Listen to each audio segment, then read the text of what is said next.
When my own sister told me not to come to her wedding, I thought it was a joke. Turns out, she was hiding something I never could have imagined. My name is Hannah Graves, and I'm 29 years old. A few months ago, my mom called to tell me that my little sister, Lydia, had gotten engaged. I remember sitting on the edge of my bed, phone pressed to my ear, feeling a mix of surprise and happiness. Lydia was only 27, but she'd always dreamed of getting married young. I asked who the lucky guy was, and Mom just said, "You'll meet him soon." That sounded normal enough at the time, but soon never came.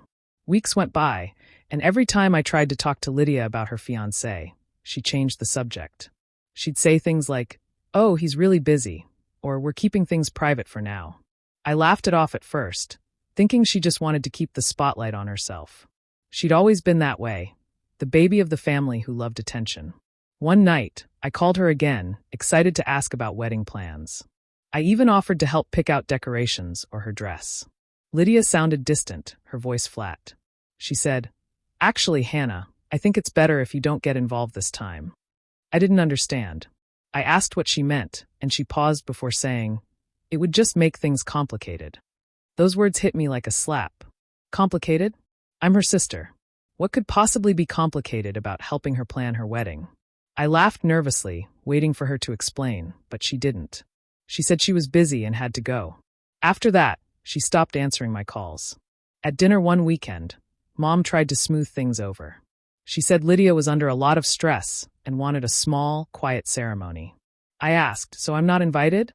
She looked uncomfortable and said, "Maybe it's best to give her space right now." I just sat there, staring at my plate. My sister, the same one who used to borrow my clothes, cry on my shoulder after breakups, and call me every other night, didn't want me at her wedding. The more I thought about it, the stranger it felt. Lydia had always been secretive when she wanted attention, but this was different. There was a coldness in her voice, something final. I couldn't shake the feeling that she wasn't just trying to keep things private. She was hiding something from me. That night, I couldn't sleep. I kept replaying our last conversation in my head, wondering what I'd done wrong.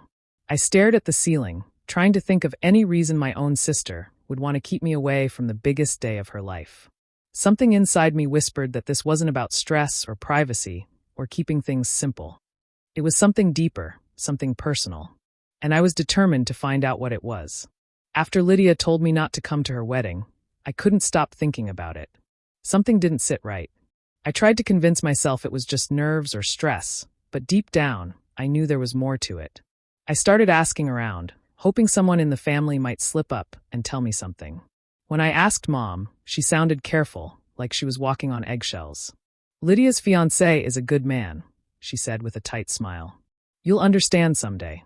I pressed her for more details, but she avoided eye contact and quickly changed the subject. It wasn't like her to be so vague. My mom loved to gossip, especially about family. For her to stay quiet meant she was hiding something, too. After that conversation, I started thinking back on my relationship with Lydia. We were close as kids, but she always had to be better at everything. If I got good grades, she'd study harder.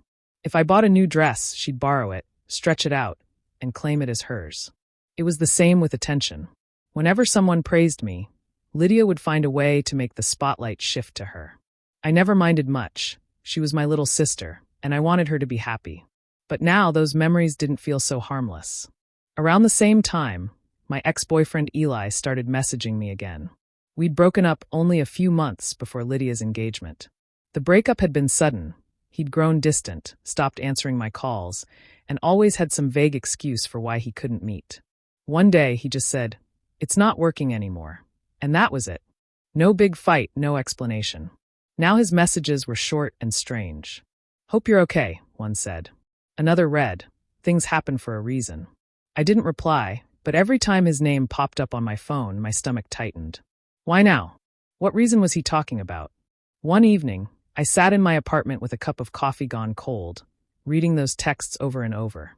My mind kept circling back to Lydia's secret fiancé.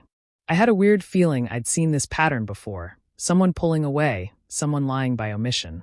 Still, I couldn't connect the pieces. Lydia refused to talk to me. Mom was acting suspicious, and Eli wouldn't leave me alone with his strange, guilty-sounding messages. I didn't have proof, only gut instinct, but it felt like the ground beneath my family was shifting. Something wasn't just off. It felt wrong, like everyone around me was keeping the same secret, one they didn't want me to find out. I told myself to let it go, but I couldn't. Every quiet moment, every unanswered call, every memory of Lydia's smirk from childhood came back to me. Whatever lie had started this, it was growing, and I was standing right in the middle of it without even knowing what it was. It happened on a regular Saturday afternoon. I was out running errands, just trying to keep my mind busy. The air was warm, the kind of day where people smile at each other in passing. I stopped by a small coffee shop near the grocery store, and that's where I saw him, Mark, one of Eli's old friends. I hadn't seen Mark since Eli and I broke up. He recognized me right away and came over with a friendly grin. "Hey, Hannah. Long time no see. How've you been?" I smiled back, though it felt forced. "I've been okay," I said. "Just working a lot." He nodded and took a sip of his drink. "Yeah, I heard Eli's doing great too. He's engaged now, right? To that girl, Lydia?" For a moment, I didn't even understand what he said. It felt like the words hung in the air, but didn't reach my brain. I blinked at him, unsure if I'd heard him right. "I'm sorry, what did you just say?" Mark looked confused. "Eli and Lydia, right? He told me he was marrying someone named Lydia. Pretty recent, I think." My chest tightened. The sound around me faded, the clinking cups, the soft music, the chatter. Everything went silent. I forced out a small laugh. "Oh, must be another Lydia," I said quickly. My hands were shaking as I picked up my coffee. "There are a lot of Lydias out there." He didn't notice my panic. "Yeah, probably," he said, smiling as he waved goodbye and walked out. I sat there for a long time after he left, my heart pounding so hard it felt like it might crack my ribs. I tried to tell myself it was a coincidence, that it couldn't be my sister. But deep down I already knew. The moment I got home, I opened my laptop. My hands were trembling as I typed Lydia's full name into the search bar. The first thing that came up was a wedding registry: Lydia Graves and Eli Turner. My throat went dry. The date matched exactly with the wedding she told me not to attend. I stared at the screen until my eyes blurred. Their names side by side, in fancy letters, like they belonged together. It didn't feel real. Memories of Eli hit me all at once. The way he used to hold my hand when we walked, the nights we'd talk about the future, the promise he made that he wasn't seeing anyone else. I remembered every word, every lie. And then I saw Lydia's smile in my mind, the way she'd avoided my calls, how she told me not to come to the wedding. It all made sense now. I felt sick, cold, and empty. My own sister had been hiding my ex-boyfriend behind my back. The two people I trusted most had betrayed me in the cruelest way. And the worst part was, they probably thought I'd never find out.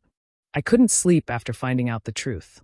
Every time I closed my eyes, I saw their names together, shining on that wedding page like some cruel joke. By morning, I'd made up my mind. I didn't care if Lydia wanted me there or not. I was going to see her face to face. I needed to hear her say it. The drive to her place felt endless. My hands gripped the steering wheel so tight they ached.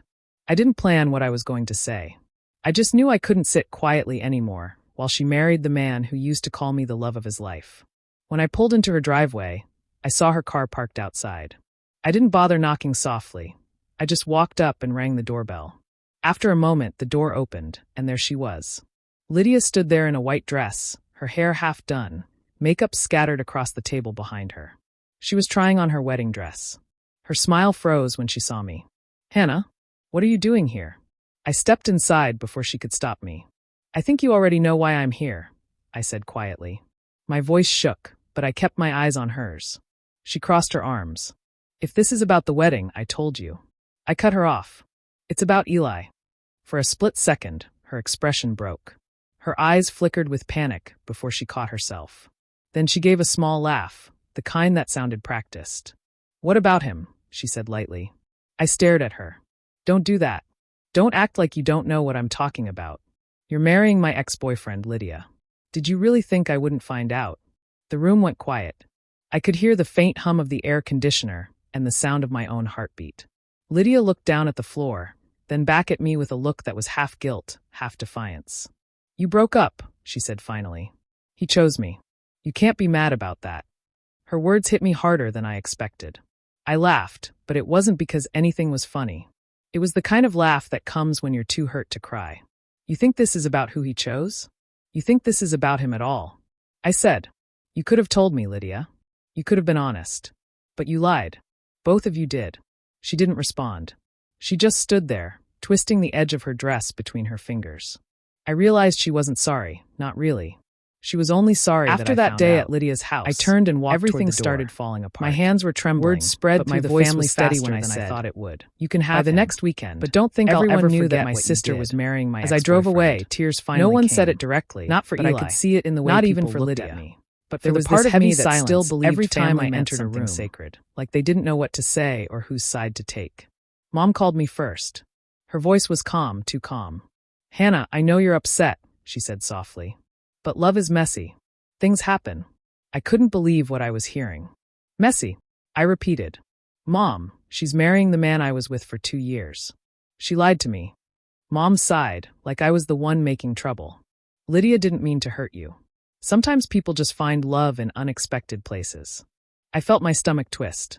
It was clear she wasn't going to take my side. I hung up before I said something I'd regret. For the rest of the week, she didn't call again. Dad was different. He'd always been quieter, more thoughtful. When I stopped by his house one evening, he just poured me a cup of coffee and sat down next to me. "You don't have to explain anything," he said. "I already know." I looked at him, waiting for him to tell me what to do. He stirred his coffee and said, "Let time do the talking, kid. Truth always shows itself." It was comforting, but I still felt empty. The rest of the family acted like nothing was wrong. My aunt sent me pictures of the wedding decorations, completely ignoring the tension. My cousin texted to say how happy she was for Lydia. It felt like everyone wanted to pretend everything was fine just to keep the peace. But I couldn't pretend. Every time I looked in the mirror, I saw someone humiliated. Someone left out of her own family because she dared to be angry about being betrayed. Lydia's wedding was coming up, and while everyone smiled and fussed over her, I stayed home invisible. Still, I couldn't stop thinking. I didn't want revenge in the cruel sense. I didn't want to hurt anyone physically or destroy lives. But I wanted something that would make them feel what I felt, even for a moment. Something that would make them remember that I wasn't weak, that I wasn't the fool they thought I was. At night, I sat by the window with a notebook, scribbling down ideas, crossing them out, starting again. I wanted something poetic, something that would speak for itself without a single word from me. They could have their wedding, their happiness, their lies. But before it was over, they would all remember that you can't build love on betrayal, not without paying for it in the end. A few weeks before the wedding, I was cleaning out some files on my phone when I saw something I hadn't thought about in months. An old shared cloud account that Eli and I used when we were together. I almost deleted it without opening it, but something stopped me. Maybe it was curiosity, or maybe it was that small voice inside that kept telling me there was still more I didn't know. I logged in and waited for the files to load. Most of it was old photos, receipts, grocery lists. But then I saw a folder I didn't remember creating. It was new, dated after Eli and I had broken up. My chest tightened as I clicked it open. Inside were screenshots of messages, voice notes, and pictures. My hands began to shake when I saw Lydia's name. The messages went back months, long before Eli and I had ended things. They talked about meeting behind my back, about how Lydia would text him while I was still asleep beside him. My heart dropped as I scrolled. There were lines from Lydia saying things like, "She's too emotional, you deserve better. And don't worry, she'll move on fast. She always does." Eli would reply with little hearts, jokes, plans to see each other again soon. I felt sick. The worst part wasn't even that they had betrayed me. It was how easily they talked about me, like I was some joke. Then I found the part that made my hands go cold. The messages showed that Lydia first reached out to Eli while I was in the hospital. I had been admitted for anxiety after our breakup, trying to pull myself together. During that time, while I was barely sleeping and trying to get through each day, she was messaging him. "She's fragile," Lydia had written. "Don't let her guilt you. You need to think about your own happiness." He had answered, "You're right. I feel free when I talk to you." Free. That word burned in my mind. Free from what? From me? From the girl who trusted him, who loved him, who believed her sister would always stand by her. There were voice messages too. Lydia's voice was sweet, teasing, like she was proud of herself. "You know she'll never see this coming," she said in one of them, laughing. "She's so sure she knows everything." I couldn't listen anymore. I slammed the laptop shut and sat there, staring at the wall. My hands were trembling, but my thoughts were clear. The sadness that had been sitting in my chest for weeks was gone. What replaced it was something calm, something sharper. They thought I would cry forever. They thought I'd stay quiet, too scared or too broken to fight back. But now I had proof, not just my word, not just suspicion. Evidence. Every word, every photo, every cruel message was there, saved and time-stamped. I opened the folder again and started taking screenshots of everything. I copied them into a new document, organized by date, with names clearly visible. I didn't plan to scream or beg or destroy. That wasn't my kind of revenge. What I wanted was truth, cold and undeniable. I wanted them both to face what they had done, not through my anger, but through their own shame. When I was done, I saved the file and backed it up twice. I sat there in the quiet room, the glow of the screen lighting my face. For the first time in months, I didn't feel powerless. The lies had started in secret, but the truth wouldn't stay that way for long. The wedding day arrived faster than I expected. Every part of me wanted to pretend it wasn't happening, but I couldn't stop thinking about it. I knew where it was being held, what time it started, even what flowers Lydia had chosen. Everyone in town seemed excited, and I could already picture the smiles, the music, and the lies. But I didn't plan to show up. Not really. Instead, I sent a gift. A simple box with no card, no name, just a flash drive inside labeled memories. It was delivered early that morning, right before the ceremony began. Lydia probably thought it was something sweet, maybe old family pictures or a surprise montage from a friend. The truth was, it contained every screenshot, every voice note, and every cruel message I had found. As the ceremony started, I sat in my car parked a few streets away from the venue. I could see the glow of the lights through the trees and hear the faint sound of music drifting in the air. People laughed, glasses clinked, and I could almost imagine Lydia smiling in her white dress, pretending her world was perfect. I stayed quiet, calm, waiting. I knew what was coming. Hours passed until the sky turned deep blue and the reception began. I had arranged for the flash drive to be given to the DJ with instructions from a family friend to play it when the couple's first dance began. When the moment came, Lydia and Eli walked hand in hand to the dance floor. The music started, soft and romantic. Guests clapped and cheered. Then the lights dimmed, and the big screen behind them flickered on. At first, it looked like a slideshow of wedding photos, but within seconds, the images changed. It wasn't pictures of flowers or smiling guests. It was screenshots, messages between Lydia and Eli. Dates, times, and words filled the screen. Laughter faded into silence. People started whispering. A few gasped out loud. Eli froze. Lydia's smile vanished. On the screen, their own words glowed bright for everyone to read.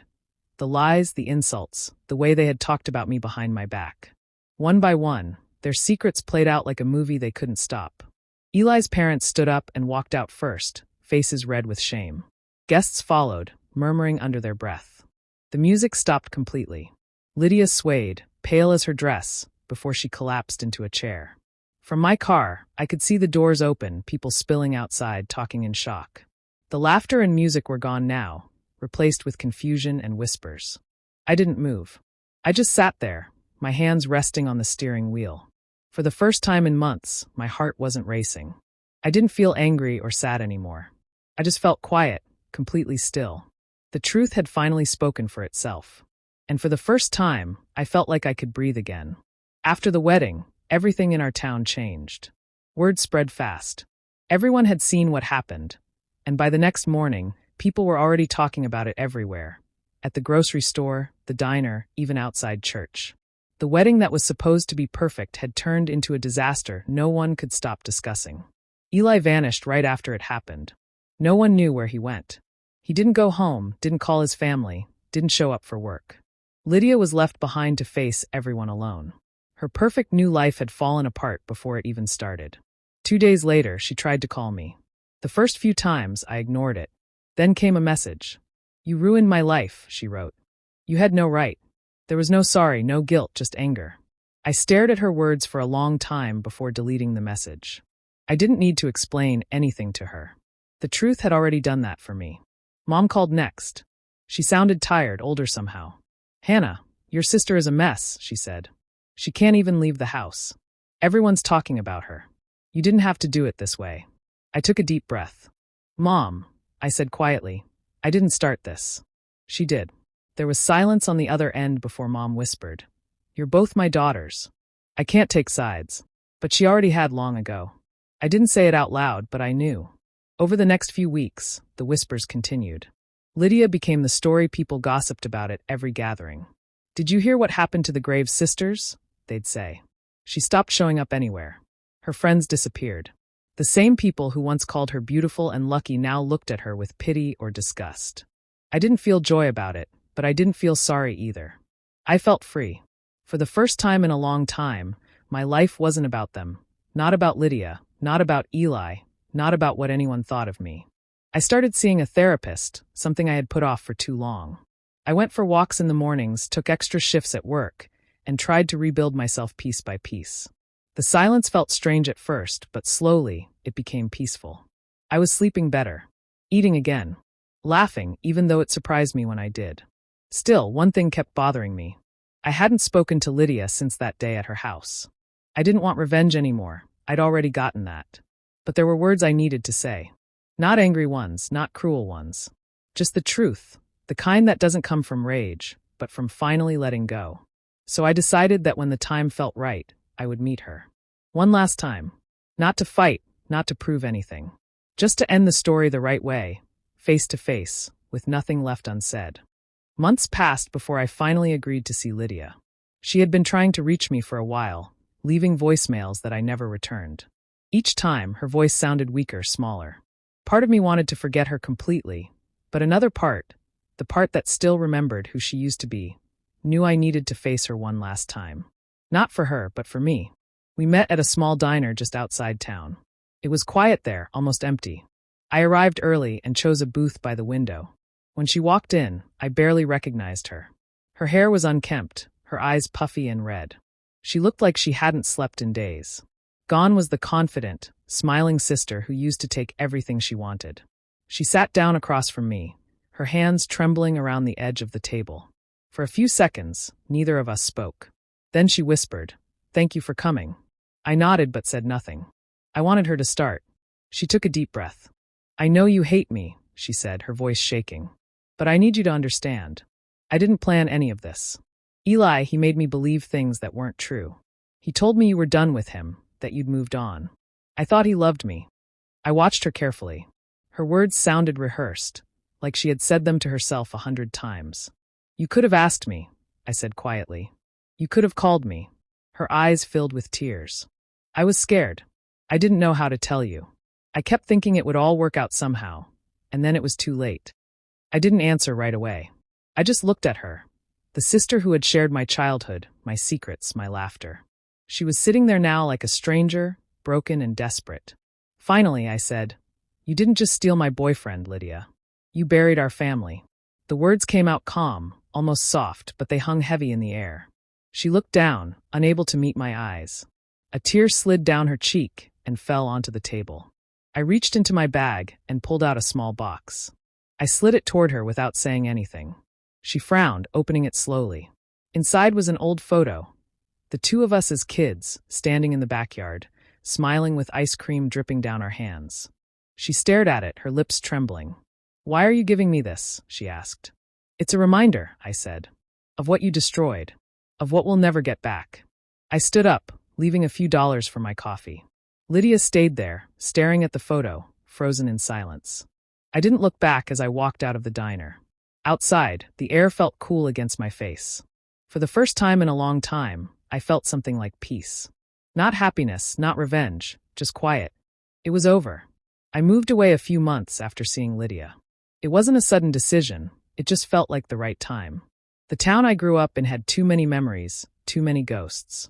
Every corner reminded me of something I wanted to forget. So, I packed my things, found a small apartment in another city, and started over. The first few weeks were strange. I didn't know anyone, and everything felt new and quiet. But for the first time in a long time, I liked that quiet. I found a job at a small design studio, nothing fancy, but it gave me purpose. The people there were kind and didn't ask too many questions about my past. They just treated me like I was normal, and that was something I hadn't felt in a long time. I started walking to work every morning, stopping by the same coffee shop on the corner. The barista learned my order after a week, and we began exchanging small smiles and short conversations. It wasn't much, but it felt good to be seen without pity. Slowly, life began to feel like mine again. One weekend, Dad came to visit. He brought a box of things I had left behind, old books, a framed photo of me from college, and a small plant he said would brighten up the place. We sat on my tiny balcony, sipping coffee and watching the city lights below. He looked at me with a soft smile and said, "You seem lighter." I nodded. "I am," I said honestly. He didn't ask about Lydia or the past. He didn't have to. He just looked proud, the way fathers do when they see their child standing after being knocked down. When he left, I hugged him a little longer than usual. After he was gone, I sat by the window and looked out at the city. I realized I hadn't thought about revenge or pain in weeks. The anger that once burned in me had faded, replaced by something else, peace.